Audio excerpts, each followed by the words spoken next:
Hi everyone, this is going to be another video response to adamsomething, this time propagating the myth of toxic masculinity, repackaging it in a way as if he knows what the hell he's talking about. Now, I will not be playing adamsomething video at length here as it's just 4.5 minutes and you can do it on your own. The link will be provided in the description, as it's not even anything particularly unique, but a rather standardly framed talking point that I'm sure you heard over 10 times already. But so you know that I don't strawman him, here's a clip of him listing the characteristics of toxic masculinity, which he came up with only 3. And when you combine these 3 things, bottling up your emotions, normalizing physical violence, and fetishizing self-reliance, you get a high male suicide rate. Oh yeah, citation needed.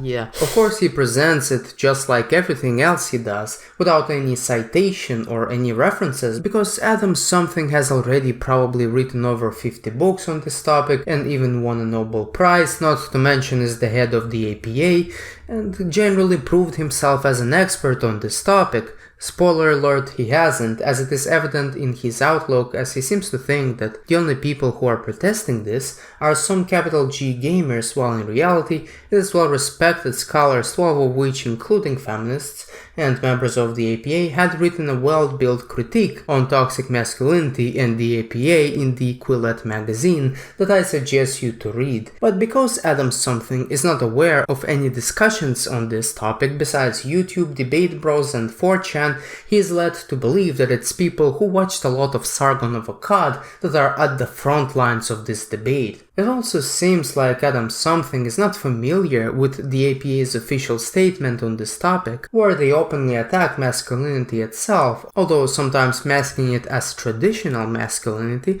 declaring it an ideology and a phenomenon of a cultural construction. However, he feels like he understands it better than the APA who wrote it. He feels like he's even better than the researchers talking about toxic masculinity and the researchers criticizing such a concept, because he watched a lot of Sean, Lindsay Ellis and Vosh. Moreover, the APA statement itself was characterized by a very poor research and wording, and much of it is surprisingly Freudian and feminist, as well as with signs of critical race theory. Here's for example a statement from Chris J. Ferguson, who is a professor of psychology at Stetson University and a member of the APA's Council of Representatives.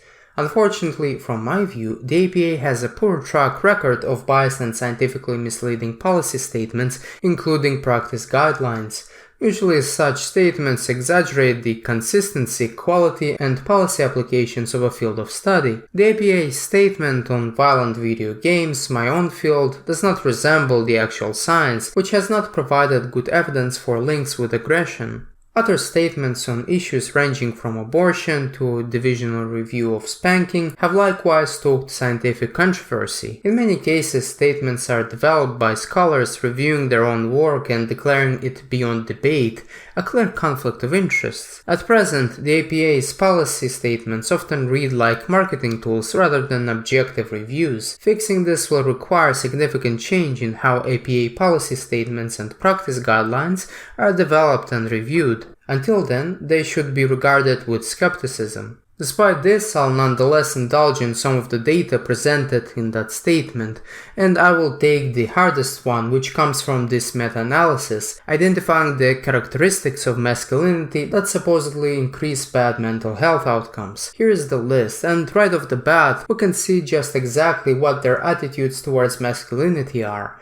Violence, dominance, playboy, power over women, and disdain for homosexuals. If I, for example, were to conduct this research, I'd probably include other criteria, such as rationality, emotional stability, social boldness, assertiveness, physical activity, hard work, being interested in things, protecting women, which are all part of masculinity and are beneficial. But ultimately, I see masculinity different than the people who pathologize it. Moreover, dominance and violence, as well as other variables, were all measured through a questionnaire that is not disclosed in this meta-analysis. But despite this whole game with variables, none of them except emotional control reach any level of significance. Still, I became interested and decided to see whether emotional control really does contribute to mental health issues as it is claimed, and the results are all over the place if you are not adjusting it. However, when you adjust it for adaptive and maladaptive ways of dealing with emotional control, you suddenly see a clear picture, and emotional control suddenly becomes a good thing if it's approached correctly. I'm surprised that this test lacked emotional stability, rationality, physical activity, and all other good stuff that are associated with masculinity and good mental health outcomes. Strange, isn't it? But anyways, I did not debunk all of its variables as I didn't want to waste much time on it, but I'll debunk the last one, its dominance, whatever it's defined as. Apparently it correlates with point 13 with negative mental health outcomes, which is about the average correlate in this meta-analysis.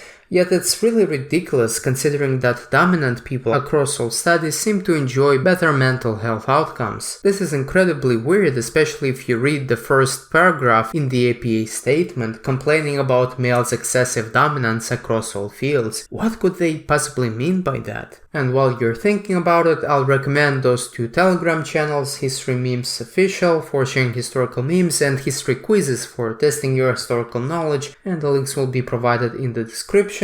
But anyways, let's go back to the video. And if you look at this question more broadly, perhaps empirically, masculinity as presented in that APA statement without the word toxic, just letting you know they never use the word toxic masculinity, but in fact use the word traditional masculinity, does not seem to be a problem, while femininity surprisingly does. Studies show that females tend to be more neurotic, depressed, and experiencing issues with regulating their emotions, unlike men. Perhaps it is femininity that is toxic here, especially considering that women are more verbally and indirectly, but not physically aggressive than men, to a point where they write misogynistic tweets targeting other women. If anger was such a problem that needed that Gillette ad, why it's higher in women than in men? Why do men suddenly require help even though they suffer from it less than women? Feminists certainly don't have an advice here. This seems to be nothing but a power play orchestrated against men with no empirical support to justify how it's of benefit. Studies show that femininity is associated with poor mental health outcomes,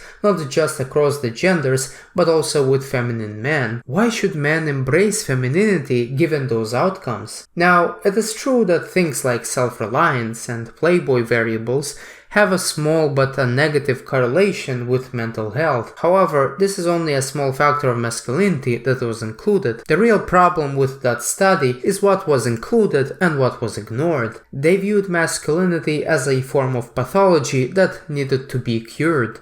Anyways, I'll go back to the video. He arrogantly asserted next that apparently feminists want to help men, yet again can't cite anything to support those claims. Well, if making men submissive and feminine translates to helping them, maybe. I however think that feminists could help men in other ways, such as protesting against the justice system and favoring of women in many jobs including STEM fields, as well as divorce cases and help shelters. Why are feminists so silent about those issues but loud about feminizing men? Now, if you're a feminist, I dare you to find the ways in which feminists truly help men with these issues that I have listed. Please write a comment below this video listing all the enormous instances where feminists cared about injustices committed against men and actually did something to fix those, besides urging them to cry, embrace their feminine side, and become vulnerable because apparently it makes them stronger. Once again, thank you for trying. Finally, the video culminates in the support of that misandrist and racist Gillette advertisement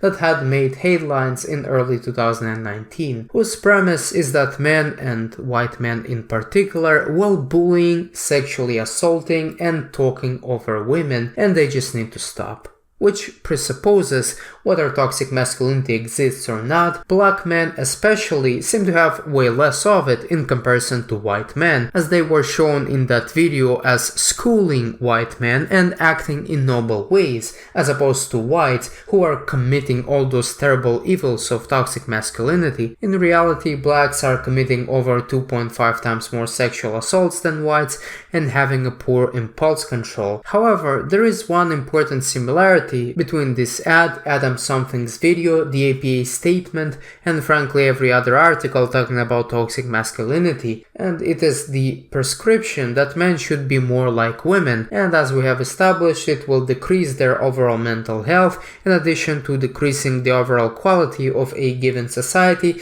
if those prescriptions were to be fulfilled. Now, I know that adamsomething does not say that overtly, but it is openly said by feminist activists and people on the general left, who, unlike right-wingers, seem to have problems with their mental health, and given their overrepresentation in the academia, perhaps they are projecting their own mental illnesses and insecurities to the rest of the population. It doesn't seem like a bad hypothesis, doesn't it? The reality is that men, and especially right-wing men, are significantly happier and less depressed than women, not to mention are less impulsive. Now, it is true that overemphasizing certain qualities in men, as well as demanding from them more than they could give, as well as telling them not to seek help and embrace stoic lifestyles, would lead to demonstrable mental complications. However, this is in no way should be used as an attack against masculinity, despite Adam denying that it is used in that way. But in any event, he does not understand the consequences and the significance of the discourse surrounding the toxic masculinity. It doesn't seem like he knows what it could lead to. Despite claiming that online reactionaries such as capital G gamers and skeptics do not understand it, as if they are fucking experts on this issue. Why should we even listen to what they have to say about a topic so deeply researched in the academia? Why can't we listen to academics? And why does he not attack academics? I'll tell you why. He clearly has never actually read the APA statement, nor is familiar with its critiques as well as the empirical data on the subject, and instead he just repeats common talking points he heard on some other stream. He clearly thinks that fucking gamers and debate bros, and as well as breadtubers who have an access to the mythical academic consensus all the time are the only people who know shit about this topic. He of course associates himself with the latter group and now thinks that he is qualified to have an opinion about this issue despite not even citing anyone, even a graph. Like, I know sometimes I don't cite stuff on my videos, but I at least would include a fucking graph, right? This video on the other hand has neither, yet clearly gives a feeling that it is produced by some pretentious wannabe expert. The fact that this channel has almost 400k honestly amazes me. Anyways, that was all for today. Thank you for watching my channel, and if you like what you saw or want to support me, please consider donating me some money on PayPal and Subscribestar.